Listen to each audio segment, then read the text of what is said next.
Make some noise for. Hello ನಮಸ್ಕಾರ, ನನ್ನ ಹೊಸ ವಿಡಿಯೋಗೆ ಸ್ವಾಗತ ಸುಸ್ವಾಗತ. ನಾನು ನಿಮ್ಮ ರವಿ ಗುಳೇದ್. ಇನ್ನೊಂದು ಹೊಸ ವಿಡಿಯೋದಂಗೆ ನಿಮ್ಮ ಮುಂದೆ ಬರ್ತಾಯಿದ್ದೀನಿ, ಹಾಗೆ ಬಂದಿದ್ದೀನಿ ಕೂಡ. ಇವತ್ತಿನ ವಿಷಯ ಏನಂದರೆ, ನಾವು ಮೊನ್ನೆ ನಿಮಗೆ ಕ್ರಾಂತಿವೀರ ಸಂಗೊಳ್ಳಿ ಮೆಜೆಸ್ಟಿಕ್ ಹೋಗಿ ರಿಸರ್ವೇಷನ್ ಮತ್ತು ಅನ್ರಿಸರ್ವ್ಡ್ದೆಲ್ಲ ಕೌಂಟರ್ಗಳನ್ನ ತೋರಿಸ್ಕೊಂಡು ಮತ್ತು ಕರೆಂಟ್ ರಿಸರ್ವೇಷನ್ ಬಗ್ಗೆ ನಾನು ನಿಮ್ಮ ಹತ್ರ ಹೇಳಿದ್ದೆ, ಅಂದರೆ ವಿಡಿಯೋ ತೋರಿಸಿದ್ದೆ. ಜಾಸ್ತಿ ಎಕ್ಸ್ಪ್ಲೇನ್ ಮಾಡೋಕ್ಕಾಗಿಲ್ಲ, ಅದಕ್ಕೆ ಇವತ್ತು ಅದನ್ನು ಸ್ವಲ್ಪ ಎಕ್ಸ್ಪ್ಲೇನ್ ಮಾಡೋಣ ಅಂತ ಬಂದಿದ್ದೀನಿ. ಇವಾಗ ರಿಸರ್ವೇಷನ್ ಬಗ್ಗೆ ನಾನು ಹೇಳ್ತೀನಿ. ರಿಸರ್ವೇಷನ್ ಏನಂತಂದರೆ, ನಾವು ಊರಿಗೆ ಹೋಗಬೇಕು ಅಂದರೆ 2 ತಿಂಗಳ ಮುಂಚೆನೇ ನಾವು ಟಿಕೆಟ್ ಅವೈಲೇಬಲ್ ಸಿಗುತ್ತೆ. ಒಂದು ಟ್ರೈನ್ ನಾವು 16535 ಗೋಲ್ ಗುಂಬಜ್ ಎಕ್ಸ್ಪ್ರೆಸ್ ಹೋಗಬೇಕು ಅಂದರೆ ಮೈಸೂರಿಂದ ಪಂಡ್ರಾಪುರವರೆಗೂ ಆ ಟ್ರೈನ್ ಜರ್ನಿ ಕರ್ಕೊಂಡು ಹೋಗುತ್ತೆ. ಆ ಟ್ರೈನಿಗೆ ನಾವು ಟಿಕೆಟ್ ಬುಕ್ ಮಾಡಬೇಕು ಅಂದರೆ ನಮಗೆ ಅವಕಾಶ ಟೈಮ್ ಇರೋದಂದರೆ 2 ತಿಂಗಳವರೆಗೂ ನಾವು ಮಾಡ್ಬೋದು. 2 ತಿಂಗಳು ಮೇಲ್ಪಟ್ಟೋದು ಬುಕ್ಕಿಂಗ್ ತೊಗೊಳ್ಳಲ್ಲ. 2 ತಿಂಗಳು ಒಳಗೇ ಬುಕ್ಕಿಂಗ್ ತೊಗೊಂಡು, ಇದು ಜನವರಿ ಮುಗಿತು, ಫೆಬ್ರವರಿ ಮಾರ್ಚ್ ಎಂಡ್ವರೆಗೂ ನಾವು ಬುಕ್ಕಿಂಗ್ ಮಾಡ್ಕೋಬೋದು, ಅಡ್ವಾನ್ಸ್ ಬುಕ್ಕಿಂಗ್ ಮಾಡ್ಕೋಬೋದು. ಆಮೇಲೆ ಅದ್ರ ಮೇಲೆ ಮಾರ್ಚ್ ತಿಂಗಳಲ್ಲಿ ಏಪ್ರಿಲಲ್ಲಿ ಮಾಡ್ತೀನಿ ಅಂದರೆ ಸಿಗೋಲ್ಲ. ಹಾಗಾಗಿ 2 ತಿಂಗಳವರೆಗೂ ನಮ್ಮ ಟೈಮ್ ಇರುತ್ತೆ ಅಡ್ವಾನ್ಸ್ ಬುಕ್ಕಿಂಗ್ಗೆ. ನಾವು ಅಡ್ವಾನ್ಸ್ ಬುಕ್ಕಿಂಗ್ ಮಾಡ್ಕೋಬೋದು. ಹೋಗ್ತೀವಿ, ಫಾರ್ಮ್ ಎಲ್ಲ ಫಿಲ್ ಮಾಡ್ತೀವಿ. ಫಾರ್ಮ್ ಫಿಲ್ ಮಾಡೋದು ಹೆಂಗೆ ಅಂತ ನಾನು ತೋರಿಸ್ಕೊಡ್ತೀನಿ ನಿಮಗೆ.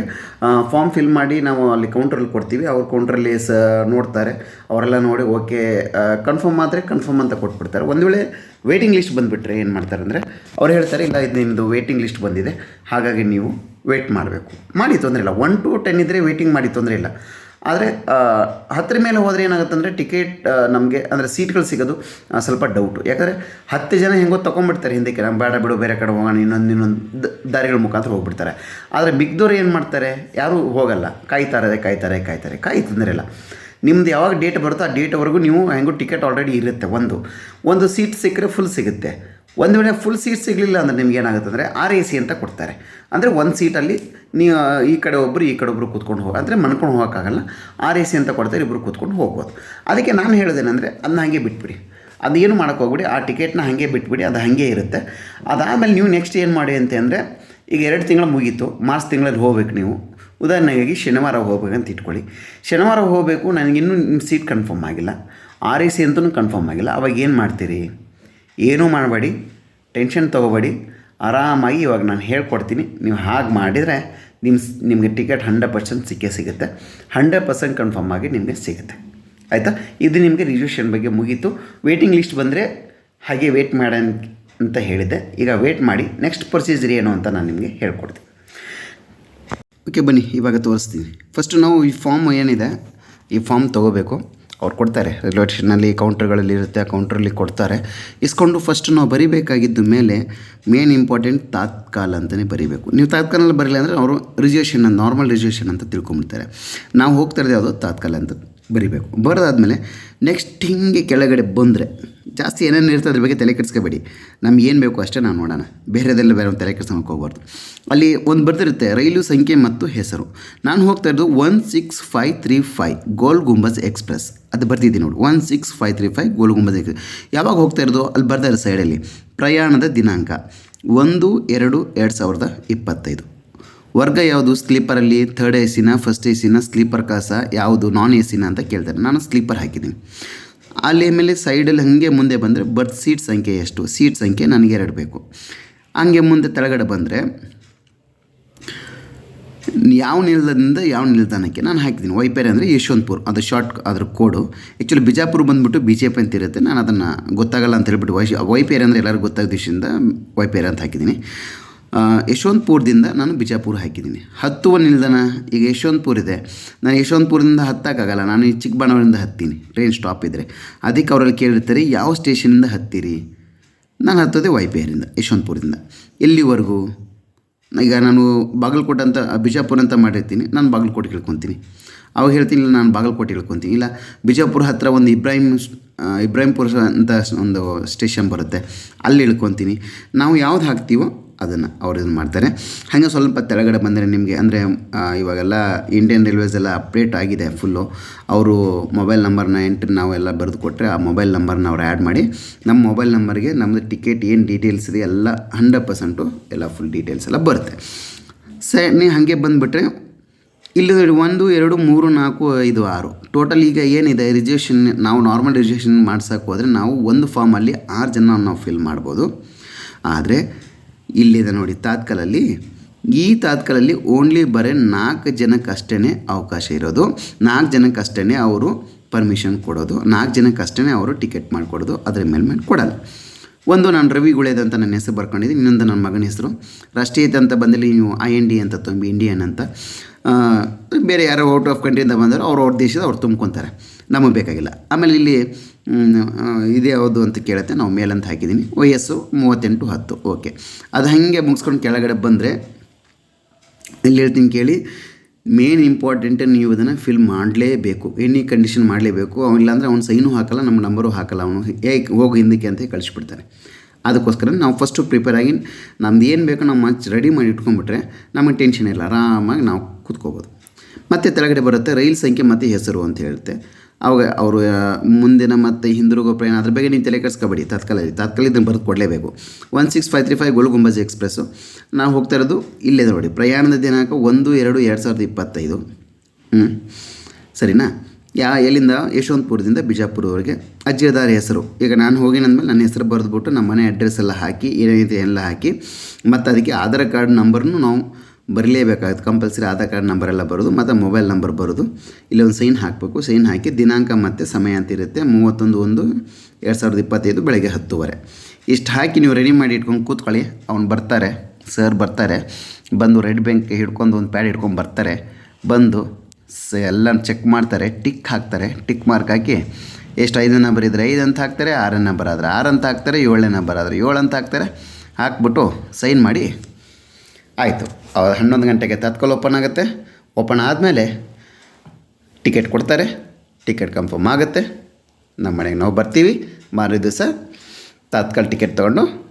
ಇನ್ನೊಂದು ನಿಮಗೆ ಇಂಪಾರ್ಟೆಂಟ್ ವಿಷಯ ಏನು ಅಂದರೆ, ತಾತ್ಕಾಲಲ್ಲಿ ನಾವು ಟಿಕೆಟ್ ತೊಗೊಂಡಾದ್ಮೇಲೆ ನಮಗೆ ಮೆಸೇಜ್ ಬಂದಿರೋ ತೋರಿಸಿದ್ರೆ TTಗಳು ಒಪ್ಪಲ್ಲ, ಯಾವುದೇ ಕಾರಣಕ್ಕೂ ಒಪ್ಪಲ್ಲ. ನಮಗೇನು ಕೊಟ್ಟಿರ್ತಾರೆ ಅದೇ ಟಿಕೆಟ್ನ ತೊಗೊಂಡು ನಾವು ರೈಲ್ವೆ ಹತ್ತಬೇಕಾದ್ರೆ, ಬೋರ್ಡಿಂಗ್ ಮಾಡಬೇಕಾದ್ರೆ ನಾವು ನಮ್ಮ ಹತ್ರ ಇರೋ ಟಿಕೆಟ್ನ ಅವ್ರಿಗೆ ತೋರಿಸಲೇಬೇಕಾಗುತ್ತದೆ. ಓಕೆ, ಆ ನೆಕ್ಸ್ಟ್ ಪ್ರೊಸೀಜರ್ ಏನು ಅಂದರೆ ತಾತ್ಕಾಲ ಅಂದರೆ ಏನು? ಆಲ್ ಓವರ್ ಕರ್ನಾಟಕದಲ್ಲಿ ಒಂದೇ ಟೈಮಿಗೆ ಕೊಡುವಂಥ ಒಂದು ಟಿಕೆಟ್ ಕೊಡುವಂಥ ಒಂದು ವ್ಯವಸ್ಥೆ ತಾತ್ಕಾಲ. ಅಂದರೆ ಎಮರ್ಜೆನ್ಸಿ ನಾವು ಹೋಗಬೇಕು ಅಂದರೆ, ಶನಿವಾರ ಹೋಗಬೇಕು ಅಂದರೆ ಶುಕ್ರವಾರನ ನಾವು ತೊಗೋಬೇಕು. ಅದು ಬೆಳಗ್ಗೆ 11 ಗಂಟೆಗೆ. ಅದು ಬೆಳಗ್ಗೆ 11 ಗಂಟೆಗೆ ಟಿಕೆಟ್ಗಳದು ತಾತ್ಕಾಲದ್ದು ಬುಕ್ಕಿಂಗ್ ಓಪನ್ ಆಗೋದೇ 11 ಗಂಟೆಗೆ ಆಲ್ ಓವರ್ ಇಂಡಿಯಾ. ಸರ್, ಈಗ ನಮ್ಮ ಡಿಸ್ಟಿಕ್ಕು, ನಮ್ಮೂರು, ನಮ್ಮ ಬೆಂಗಳೂರು, ನಮ್ಮ ಬಾಗಲಕೋಟೆ ಅಂತಲ್ಲ, ಆಲ್ ಓವರ್ ಇಂಡಿಯಾ ಒಂದೇ ಟೈಮಿಗೆ ಎಟ್ ಎ ಟೈಮಿಗೆ ಓಪನ್ ಆಗುತ್ತೆ. ಅದು ಕೇವಲ 10 ನಿಮಿಷದಲ್ಲಿ ಎಲ್ಲ ಟಿಕೆಟ್ಗಳು ಶೋಡ್ ಔಟ್. ಯಾಕೆ ಅಂತ ಹೇಳ್ತೀನಿ ಕೇಳಿ. ಈಗ ಕೆಲವೊಂದು ಆ್ಯಪ್ಗಳಿದೆ, ಅವ್ರೇನು ಮಾಡಿರ್ತಾರೆ, IRCTC ಜೊತೆ ಅವರು ಅದೇನಂತಾರೆ ಮಿಂಗಲ್ ಆಗಿರುತ್ತೆ. ಅಂದರೆ ಅವ್ರ ಜೊತೆ ಕೊಲಾಬ್ರಿಕೇಷನ್ ಮಾಡಿಕೊಂಡು ಇವ್ರ ಜೊತೆ ಅಂದರೆ ನೀವು ಇಷ್ಟು ನನಗೆ ಸೀಟ್ ಬಿಟ್ಟು ಕೊಟ್ಟರೆ ನಾನು ನಿಮ್ಗೆ ಇಷ್ಟು ಕಮಿಷನು ಅಂತ ಅವ್ರವ್ರ ಮಧ್ಯೆ ಮಾತುಕತೆ ಆಗಿರುತ್ತೆ. ಆದರೆ ನಾನು ಹೇಳ್ತಿರೋದೇನು ಅಂದರೆ, ರೈಲ್ವೆ ಸ್ಟೇಷನ್ಗಳು ಹಾಗಲ್ಲ. ಏನು ಸೀಟ್ ಇರುತ್ತೋ ಆ ಸೀಟು ಅವೈಲೇಬಲ್ ಇದ್ದರೆ ಕೊಡ್ತಾರೆ, ಇಲ್ಲಾಂದ್ರೆ ಇಲ್ಲ. ಎಲ್ಲರೂ ಜಾಸ್ತಿ ಇವಾಗ ಹೆಂಗಾಗ್ಬಿಟ್ಟಿದೆ ಅಂದರೆ ಜೀವನ, ಮುಂಚೆ ಹೋಗ್ತಾರಣ ಬಿಡು, ಹೋಗಿ ಮಾಡೋಣ ಅಂತಿದ್ರು. ಈಗ ಎಲ್ಲರ ಕೈಯಲ್ಲಿ ಮೊಬೈಲ್ ಇದೆ, ಲ್ಯಾಪ್ಟಾಪ್ಸ್ ಇದೆ, ಕೂತ್ಕೊತಾರೆ. ನೆಟ್ ಬ್ಯಾಂಕಿಂಗ್ ಎಲ್ಲ ಮಾಡ್ಕೊಂಡಿರ್ತಾರೆ. ನೆಟ್ ಬ್ಯಾಂಕಿಂಗ್ ಮಾಡ್ಕೊಂಡು ಎಲ್ಲ ರೆಡಿ ಮಾಡಿ ಇಟ್ಕೊಂಡಿರ್ತಾರೆ. ಅಲ್ಲಿ ಓಪನ್ ಆಯಿತು ಅಂದ್ಕೊಟ್ಟಿಗೆ ಸರ್ 1 ನಿಮಿಷಕ್ಕೆ ಏನಿಲ್ಲ ಅಂದ್ರೂ 40-50 ಸೀಟ್ಗಳು ಶೋಲ್ಡ್ ಔಟ್ ಆಗ್ತವೆ. ಇದು ತಾತ್ಕಾಲ. ಹೌದು, ನೀವು ಕ್ವಶನ್ ಕೇಳ್ಬೋದು, ಏನು ಅಂತ. ಅಲ್ಲಿ ನೋಡ್ರಿ ರಿಸರ್ವೇಷನಲ್ಲಿ ನೀವು ಹೇಳಿದ್ರಿ ಎಲ್ಲ ಟ್ರೈನ್ ಫುಲ್ಲಾಗಿದೆ, ವೇಟಿಂಗ್ ಲಿಸ್ಟ್ ಇದೆ ಅಂತ ಹೇಳಿದ್ರಿ ಅಂತ ಕೇಳ್ತೀರಿ. ಮತ್ತು ಇಲ್ಲಿ ಹೆಂಗೆ ನಿಮಗೆ ಟಿಕೆಟ್ ಕೊಡ್ತಾರೆ, ಇಲ್ಲಿ ಹೆಂಗೆ ಸೀಟ್ ಕನ್ಫರ್ಮ್ ಆಗುತ್ತೆ ಅಂತಂದರೆ, ಯಾವುದೇ ಒಂದು ಟ್ರೈನ್ ಹೋಗ್ಬೇಕಾದ್ರೂ ತಾತ್ಕಾಲ ಸಲುವಾಗಿ ಅಂತಲೇ 2 ಬೋಗಿಗಳನ್ನು ರಿಸರ್ವ್ ಮಾಡಿ ಇಟ್ಟಿರ್ತಾರೆ ಮುಂಚೆನೇ. ಅದು S9 ಆಗಿರ್ಬೋದು ಅಥವಾ S10 ಹಿಂದೆ ಮುಂದೆ, ಅಂದರೆ ಎಲ್ಲ ಒಂದೇ ಕೊಡ. S10 ಬಂದುಬಿಟ್ಟು ನನಗೆ ಗೊತ್ತಿರೋಂಗೆ S10 ಬೋಗಿ ಬಂದುಬಿಟ್ಟು ಯಶವಂತಪುರ ಸ್ಟೇಷನಿಗೆ ಕೊಡ್ತಾರೆ. S5 ಬಂದುಬಿಟ್ಟು ಮೆಜೆಸ್ಟಿಕ್ಸ್ ಕ್ರಾಂತಿವೀರ ಸಂಗೊಳ್ಳಿ ರಾಯಣ್ಣ ಕೊಡ್ತಾರೆ. ಇದು ನನಗೆ ಅನುಭವ ಆಗಿರೋದು ಇದು. ಹಾಗಾಗಿ 2 ಬೋಗಿನ ಮೀಸಲಿಟ್ಟಿರ್ತಾರೆ. ಆ 2 ಬೋಗಿಯಲ್ಲಿ ಏನಿರುತ್ತೆ ಹೆಚ್ಚು ಕಡಿಮೆ ಆ ಕಡೆ ಈ ಕಡೆ ಮಾಡ್ಕೊಂಬಿಟ್ಟು ಕೊಡ್ತಾರೆ. ಇದು ಇರೋದು ತಾತ್ಕಾಲ ಅಂದ್ರೇ ಇದು. ಯಾರು ಎಮರ್ಜೆನ್ಸಿ ಹೋಗ್ತಾರೋ ಅವರು ಮತ್ತು ಇದು ಆಗೋ ಸಲುವಾಗಿ ಏನು ಮಾಡ್ತಾರೆ ಅಂದರೆ 2 ಬೋಗಿ ರಿಸರ್ವ್ ಇಟ್ಟಿರ್ತಾರೆ. 2 ಬೋಗಿಯಿಂದನೇ ಮ್ಯಾನೇಜ್ ಮಾಡಿ ಕ್ಲಿಯರ್ ಮಾಡ್ತಾರೆ. ನಾನು ನಿಮಗೆ ಅಮೌಂಟ್ ಬಗ್ಗೆ ಹೇಳಿಲ್ಲ. ರಿಸರ್ವೇಷನಲ್ಲಿ ನಾರ್ಮಲಾಗಿ ನಾವು 2 ತಿಂಗಳ ಮುಂಚೆ ಮಾಡಿದ್ರೆ ನಮಗೆ ಬೆಂಗಳೂರಿಂದ ಬಾಗಲಕೋಟೆಗೆ ನಮಗೆ 390 ರೂಪಾಯಿ ಬೀಳುತ್ತೆ. ನಾವು ಅದೇ ತಾತ್ಕಾಲಲ್ಲಿ ಟಿಕೆಟ್ ಬುಕ್ ಮಾಡಿದ್ರೆ 490 ರೂಪಾಯಿ ಬೀಳುತ್ತೆ. ನಮ್ಗೆ ಹತ್ತತ್ರ 100 ರೂಪಾಯಿ ವೇರಿಯೇಷನ್, ಯಾಕಂದರೆ ಎಮರ್ಜೆನ್ಸಿ ಹೋಗಲೇಬೇಕು, ಅದು ಅನಿವಾರ್ಯತೆ ಏನೂ ಮಾಡೋಕ್ಕಾಗಲ್ಲ. ಹಾಗೋಸ್ಕರ ಅದೇನು ದೊಡ್ಡದಲ್ಲ. ಆದರೆ ಪ್ರೈವೇಟ್ ಬಸ್ಗಳನ್ನು ಹೋಲಿಕೆ ಮಾಡಿದರೆ, ಪ್ರೈವೇಟ್ ಬಸ್ಗಳಿದ್ದಾವೆ ನಮ್ಮಲ್ಲಿ, ಕೆಲವೊಂದು ಪ್ರೈವೇಟ್ ಬಸ್ಗಳಾಗಲಿ ಮತ್ತು KSRTC ಬಸ್ಗಳಿದ್ದಾವೆ. ಅವನ್ನೆಲ್ಲ ಕಂಪೇರ್ ಮಾಡಿದರೆ ಇದು ಇಂಡಿಯನ್ ರೈಲ್ವೇಸ್ ಅಂದರೆ ಭಾರತೀಯ ರೈಲ್ವೆ ಇಲಾಖೆ ಏನು ಸರ್ವಿಸ್ ಕೊಡ್ತಾಯಿದೆ ತುಂಬ ಒಳ್ಳೆಯದು ಅಂತ ನನ್ನ ಒಂದು ಅನಿಸಿಕೆ. ಅದ್ರ ಪ್ರಕಾರ ನಾವು ಇಂಡಿಯನ್ ರೈಲ್ವೇಸಲ್ಲಿ ಟ್ರಾವೆಲಿಂಗ್ ಮಾಡೋದು ತುಂಬ ಉತ್ತಮ. ಯಾಕೆಂದರೆ ಎಲ್ಲ ಥರದ ಫೆಸಿಲಿಟಿ ಇರುತ್ತೆ ಒಳಗಡೆ. ವಾಶ್ರೂಮ್ಸ್ ಆಗ್ಬೋದು, ಆರಾಮ್ ಮಾಡ್ಕೊಂಡು ಹೋಗ್ಬೋದು. ಆಮೇಲೆ ಊಟ ತಿಂಡಿಗೆ ಈಗ ಮಕ್ಕಳು ಬಂದಿರ್ತಾರೆ, ಮಕ್ಳಿಗೆ ಒಂಥರ ಕಿರಿಕಿರಿ ಇರಲ್ಲ, ಆರಾಮಾಗಿ ಓಡಾಡಿಕೊಂಡು ಫ್ರೆಂಡ್ಸ್ ಜೊತೆ ಒಟ್ಟೊಟ್ಟಿಗೆ ಕೂತ್ಕೊಂಡು ಮಾತು ಹೇಳೋಗ್ಬೋದು. ನಮ್ಮ ಫ್ರೆಂಡ್ಸ್ ಅನ್ನೋಕ್ಕಿಂತ ಹೊರಗಡೆ ಸಹ ಪ್ರಯಾಣಿಕರು ಬಂದಿರ್ತಾರೆ, ಅವ್ರು ಯಾರು ಅಂತ ಗೊತ್ತಿರಲ್ಲ, ನಾವು ಯಾರು ಅಂತ ಗೊತ್ತಿರಲ್ಲ. ಆದರೆ ಒಟ್ಟಿಗೆ ಕೂತ್ಕೊಂಡು ಮಾತಾಡಬೇಕಾದ್ರೆ ಅವ್ರದ್ದು ಏನೋ ಒಂದು ನಮ್ಮ ಹತ್ರ ಹಂಚ್ಕೊತಿರ್ತಾರೆ, ನಾವು ಅವ್ರ ಹತ್ರ ಹೇಳ್ತಿರ್ತೀವಿ. ಅದು ಒಂದಿದೆಯಲ್ಲ, ಅದು ಅಲ್ಲಿ ಇಂಡಿಯನ್ ರೈಲ್ವೇಲಿ ಬಿಟ್ಟರೆ ಬೇರೆ ಎಲ್ಲೂ ಸಿಗೋಲ್ಲ. ಅದಕ್ಕೋಸ್ಕರ ನಾನು ಜಾಸ್ತಿ ಪ್ರಿಫರ್ ಮಾಡ್ತಿರೋದು, ಜಾಸ್ತಿ ಜನಕ್ಕೆ ನಾನು ಹೇಳೋದು, ನೀವು ಇಂಡಿಯನ್ ರೈಲ್ವೇಸಲ್ಲಿ, ಭಾರತೀಯ ರೈಲ್ವೆಯಲ್ಲಿ ಹೋಗಿ ಅಂತಲೇ ನಾನು ಹೇಳೋದು. ಹಾಗಾಗಿ ಅದಕ್ಕೆ ತಾತ್ಕಾಲಿಕ ಅದಕ್ಕೆ 100 ರೂಪಾಯಿ ಡಿಫ್ರೆನ್ಸ್ ಆಗುತ್ತೆ, ತೊಂದರೆ ಏನಿಲ್ಲ. ನೀವು ಕೊಟ್ಬಿಟ್ಟು ಹೋಗ್ಬೋದು ಆರಾಮಾಗಿ. ಜರ್ನಿ ಮಾತ್ರ ತುಂಬ ಚೆನ್ನಾಗಿರುತ್ತೆ. ಕೆಲವೊಂದು ಜಾಗಗಳಿದ್ದಾವೆ, ಆ ಜಾಗಗಳಲ್ಲಿ ಟ್ರೈನ್ ಹೋಗ್ತಿದ್ರೇ ಏನೋ ಒಂಥರ, ಆದರೆ ಡೇ ಟೈಮಲ್ಲಿ ನೋಡೋಕ್ಕೆ ಇನ್ನೂ ತುಂಬ ಚೆನ್ನಾಗಿರುತ್ತೆ. ಅಂಥ ಜಾಗಗಳಿದ್ದಾವೆ. ಅಂಥ ಜಾಗಗಳು ನಾನು ಸದ್ಯದಲ್ಲೇ ನಿಮ್ಮನ್ನು ಕರ್ಕೊಂಡು ಹೋಗ್ತೀನಿ.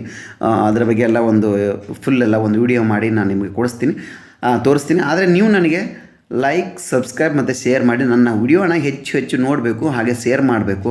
ನಿಮ್ಮ ಸ್ನೇಹಿತರಿಗೆ, ನಿಮ್ಮ ಮನೆಯವ್ರಿಗೆಲ್ಲರಿಗೂ ನನ್ನ ವಿಡಿಯೋಗಳನ್ನು ನೋಡೋಕ್ಕೆ ಹೇಳಿ. ನಾನು ಇನ್ನೂ ನಿಮಗೆ ಪ್ರಾಮಿಸ್ ಮಾಡ್ತೀನಿ, ನಾನು ತುಂಬ ಚೆನ್ನಾಗಿ ವಿಡಿಯೋಗಳನ್ನು ಕೊಡ್ತೀನಿ ಅಂತ. ಹಾಗೆ ಈಗ ಇದೆಲ್ಲ ಮುಗಿದಾದ್ಮೇಲೆ ಇವಾಗ ನಿಮಗೆ ರಿಸರ್ವೇಷನ್ ಫಾರ್ಮ್ ಹೆಂಗೆ ಫಿಲ್ ಮಾಡಬೇಕು ಅನ್ನೋದು ತೋರಿಸ್ತೀನಿ. ಅದಾದಮೇಲೆ ನಿಮಗೆ ಕರೆಂಟ್ ರಿಸರ್ವೇಷನ್ ಹೆಂಗೆ ಮಾಡೋದನ್ನು ಅದ್ರ ಬಗ್ಗೆ ನಾನು ನಿಮಗೆ ಎಕ್ಸ್ಪ್ಲೇನ್ ಮಾಡ್ತೀನಿ. ಈಗ ರಿಸರ್ವೇಷನ್ ಫಾರ್ಮು ಹೆಂಗೆ ತುಂಬಬೇಕು ಅನ್ನೋದು ಎಕ್ಸ್ಪ್ಲೇನ್ ಮಾಡ್ತೀನಿ, ಒಂದು ಸಲ ನೋಡ್ಕೊಂಡು ಬಂದುಬಿಡಿ. ಓಕೆ, ರಿಸರ್ವೇಷನ್ ಫಾರ್ಮ್ ಹೆಂಗೆ ತುಂಬೋದು ಅಂತ ನಿಮಗೆ ನೀವು ತಿಳ್ಕೊಂಡ್ರಿ ಅಂತ ನಾನು ಅಂದ್ಕೊತೀನಿ. ನನ್ನ ಕೈಲಿ ಎಷ್ಟಾಗುತ್ತೋ ನಾನು ಅಷ್ಟು ಹೇಳ್ಕೊಟ್ಟಿದ್ದೀನಿ. ಇಷ್ಟು ಮಾತ್ರ ಮಾಡಿ 100% ನಿಮಗೆ ಟಿಕೆಟ್ ಸಿಗುತ್ತೆ. ಹೇಗೆ ಅಂದರೆ ನನಗೆ ಅನುಭವ ಆದ ಪ್ರಕಾರ ಏನಂತಂದರೆ, ನಾವು ಇಲ್ಲಿ ಯಶವಂತಪುರ ರೈಲ್ವೆ ಸ್ಟೇಷನ್ಗೆ ಹೋಗ್ತೀನಿ, ರೆಗ್ಯುಲರ್ ಮನೆಗೆ ಹತ್ತಿರ ಅಂತ ಹೇಳ್ಬಿಟ್ಟು. ಅಲ್ಲಿ ಏನಾಗುತ್ತಂದರೆ, ಈ ಒರಿಸ್ಸಾ, ಬಿಹಾರ ಮತ್ತು ಅಲ್ಲಿಂದ ಬರ್ತಾರೆ ನೋಡಿ, ಅವರು ಶನಿವಾರ, ಶುಕ್ರವಾರ, ಭಾನುವಾರ ಅವ್ರಿಗೆ ಡೈಲಿ ಟ್ರೈನ್ ಇರಲ್ಲ ಅವ್ರಿಗೆ. ನಮ್ಮಂಗೆ ಡೈಲಿ ಟ್ರೈನ್ ಇರಲ್ಲ ಅವ್ರಿಗೆ. ವೀಕ್ಲಿ, ವಾರಕ್ಕೆ ಒಂದೇ ಸಲ ಒಂದೊಂದು ಟ್ರೈನ್ ಇರ್ತವೆ. ಆ ಟ್ರೈನಿಗೆ ಅಂತಲೇ ಇವ್ರು ಏನು ಮಾಡ್ತಾರಂದರೆ, ಶುಕ್ರವಾರ ಟಿಕೆಟ್ ತಾತ್ಕಾಲ ಶುಕ್ರವಾರ ತೊಗೋಬೇಕಂದ್ರೆ ಗುರುವಾರ ರಾತ್ರಿ 10-11 ಗಂಟೆಗೆ ಬಂದು ಅಲ್ಲೇ ಮಾಡ್ಕೊಂಡ್ಬಿಡ್ತಾರೆ. ಇನ್ನು ನೀವು ನಂಬ್ತಿರ್ಬಿಡ್ತೀರ ಗೊತ್ತಿಲ್ಲ, ಸಾಯಂಕಾಲ 10:30-11 ಗಂಟೆ ಅಷ್ಟೊತ್ತಿಗೆ 8-10 ಸೀಟೆಲ್ಲ ಫುಲ್ಲಾಗಿ ಹೋಗ್ಬಿಟ್ಟಿರ್ತವೆ. ನಮಗೆಲ್ಲ ಲೇಟ್ ಆಗಿಬಿಡುತ್ತೆ. ಅಲ್ಲಿ ಲೇಟ್ ಆದರೆ ಅದಕ್ಕೋಸ್ಕರನೇ ಒಂದು ಸ್ವಲ್ಪ ಬೆಳಗ್ಗೆ ಬೇಗ ಎದ್ದು ನಾವು ಆ ಕಡೆ ಹೋಗಿ ನಾವು ಒಂಚೂರು ಬೇಗ ಸೀಟ್ ಇಟ್ಕೊಂಡ್ರೆ ನಮಗೆ ಸೀಟ್ ಬೇಗ ಸಿಗ್ತವೆ. ಮತ್ತು ನಾವು ಯಾವ ಸೀಟ್ ಅಂತೀವೋ ಅಂಥ ಸೀಟ್ಗಳು ನಮಗೆ ಸಿಗ್ತವೆ, ತೊಂದರೆ ಏನಿಲ್ಲ. ನಮಗೆ ಈ ರಿಸರ್ವೇಷನ್ ಬಗ್ಗೆ ಎಲ್ಲ ತಿಳಿತು ಅಂದ್ಕೊತೀನಿ. ಈಗ ನಾನು ಕರೆಂಟ್ ರಿಸರ್ವೇಷನ್ ಬಗ್ಗೆ ಬೇಗ ಹೇಳ್ಬಿಡ್ತೀನಿ, ನಾನು ಜಾಸ್ತಿ ಟೈಮ್ ತೊಗೊಳ್ಳಲ್ಲ. ಕರೆಂಟ್ ರಿಸರ್ವೇಷನ್ ಅಂದರೆ ಇವಾಗ ಇದು ಮುಗೀತು, ರಿಸರ್ವೇಷನ್ ಮುಗೀತು, ತಾತ್ಕಾಲ ಮುಗೀತು. ಈಗ ತಾತ್ಕಾಲ ಸಿಗಲಿಲ್ಲ ಅಂತ ಇಟ್ಕೊಳ್ಳಿ. ಈಗ ಕರೆಂಟ್ ರಿಸರ್ವೇಷನ್ ಬಗ್ಗೆ ನಾನು ಹೇಳ್ಕೊಡ್ತೀನಿ. Gol Gumbaz 16535 Mysuru to Pandharpur Gol Gumbaz express. ಈ ಟ್ರೈನು ಎಲ್ಲಿಂದ ಬರುತ್ತೆ? ಮೈಸೂರಿಂದ ಬರುತ್ತೆ. ಮೈಸೂರಿಂದ ನಮಗೇನು ಜಾಸ್ತಿ ನಮಗೆ ರಿಸರ್ವೇಷನ್ ಆಗಲಿ ಏನೂ ಸಿಗೋಲ್ಲ. ನಮಗೆ ರಿಸರ್ವೇಷನ್ ಅಂತ ಸ್ಟಾರ್ಟ್ ಆಗೋದು ನಮಗೆ ಕೆಂಗೇರಿಯಿಂದ. ನಾನು ಅದಕ್ಕೆ ಹೇಳಿ ಬೇರೆ ಎಲ್ಲೂ ಕೊಡಲ್ಲ. ನಾನು ಹೇಳಿದ್ದೆ ಈ ಸ್ಥಳಗಳಲ್ಲೇ ನಿಮಗೆ ರಿಸರ್ವೇಷನ್ ಕೌಂಟ್ರ್ಗಳಿದ್ದಾವೆ, ನಿಮಗೆ ಅಲ್ಲಿ ಟಿಕೆಟ್ ಕೊಡ್ತಾರೆ ಅಂತ ಹೇಳಿದ್ದು ನಾನು ಈ ಉದ್ದೇಶಕ್ಕೆ. ಆಮೇಲೆ ಕೆಂಗೇರಿಯಿಂದ ಸ್ಟಾರ್ಟ್ ಆಗುತ್ತೆ. ಕೆಂಗೇರಿಯಿಂದ ಓಕೆ, ಸುಮಾರು ಜನ ಬರ್ತಾರೆ, ಕೆಂಗೇರಿಗೆ ಇಳಿತಾರೆ. ನೆಕ್ಸ್ಟ್ ಅಲ್ಲಿಂದ ಬಂದು ಮೆಜೆಸ್ಟಿಕ್ಕಿಂದ ಟ್ರಾವೆಲಿಂಗ್ ಸ್ಟಾರ್ಟ್ ಆಗುತ್ತೆ ಅಂತ ಇಟ್ಕೊಳ್ಳಿ. ನಿಮಗೆ ಅಪ್ ಟು ಎಲ್ಲಿವರೆಗೂ ಮೆಜೆಸ್ಟಿಕ್ಕಿಂದ ಅಪ್ ಟು ಎಲ್ಲಿವರೆಗೂ ನಮಗೆ ಸೀಟ್ ಫುಲ್ಲಾಗಿ ಬಿಟ್ಟಿರುತ್ತೆ, ಎಲ್ಲೋ ಸೀಟ್ ಸಿಗೋಲ್ಲ ಅಂತ ಹೇಳಿದ್ರೆ ನೆಕ್ಸ್ಟ್ ನಮ್ಗೆ ಸೀಟ್ ಸಿಗ್ತವೆ. ಕರೆಂಟಲ್ಲಿ ಎಲ್ಲಿಂದ ಸೀಟ್ ಸಿಗ್ತಾವೆ ಅಂದರೆ, ಕರೆಂಟ್ ರಿಸರ್ವೇಷನ್ ಎಲ್ಲಿಂದ ಸೀಟ್ ಸಿಗ್ತಾವೆ ಅಂದರೆ ಅರಸೀಕೆರೆ, ಚಿಕ್ಕಜಾನವರ, ಚಿಕ್ಕಜಾಜೂರು, ಕಡೂರು, ಬೀರೂರು, ಆಮೇಲೆ ದಾವಣಗೆರೆ, ಹುಬ್ಳಿಗೆ ಬರೋಷ್ಟಿಗೆ ಆಲ್ಮೋಸ್ಟ್ ಟ್ರೈನ್ ಖಾಲಿ ಹೋಗ್ಬಿಡುತ್ತೆ. ಅದಕ್ಕೆ ನಾವು ಅರಸೀಕೆರೆ ತೊಂದರೆ ಇಲ್ಲ. ಅರಸೀಕೆರೆಯಲ್ಲಿ ನಾವು ಕರೆಂಟ್ ರಿಸರ್ವೇಷನ್ ಅಂದರೆ ಹೋಗ್ಬೇಕಾದ್ರೆ ತೊಗೊಳೋದು. ಹೋಗ್ಬೇಕಂದ್ರೆ ಹೋಗಿ ಟ್ರೈನ್ ಹೋಗ್ತದೆ ಅಂದರೆ ಕೊಡಲ್ಲ ಅವರು, ಅದು ಜನರಲ್ ಟಿಕೆಟ್ ಕೊಡೋದು. ಹಾಗೆ ನಾವು ಚಾರ್ಟ್ ಅಂದರೆ ಮೆಜೆಸ್ಟಿಕ್ಕಿಂದ ಏನು ಚಾರ್ಟ್ ಪ್ರಿಪೇರ್ ಆಗುತ್ತೆ ಆವಾಗ ಟ್ರೈನ್ ಹೊಡೋಕ್ಕಿಂತ ಮುಂಚೆ, ಆವಾಗ ನಾವು ಅದನ್ನು ಕರೆಂಟ್ ರಿಸರ್ವೇಷನ್ ಅಂತ ತೊಗೊತಾರೆ. ಹಂಗುತ್ತೆ. ಈಗ ಆ ರೀತಿ ಆಪ್ಷನ್, ಮುಂಚೆ ಆ ರೀತಿ ಇರಲಿಲ್ಲ, ಈಗ ಆ ರೀತಿ ಎಲ್ಲ ಟ್ಯಾಬ್ಗಳು ಬಂದಿದ್ದಾವೆ. ಹಾಗಾಗಿ ಈಗ ಆ ಆಪ್ಷನ್ ಕೊಟ್ಟಿದ್ದಾರೆ. ಅದೇನಾಗುತ್ತೆ ಅಂದರೆ ಈಗ ಅರಸೀಕೆರೆ ಖಾಲಿ ಇದ್ದರೆ ನಾವು ಅಲ್ಲಿ ಅರಸೀಕೆರೆಗೆ ಟಿಕೆಟ್ ಬುಕ್ ಮಾಡ್ಕೊಂಡು ಹೋಗ್ಬಿಡೋದು.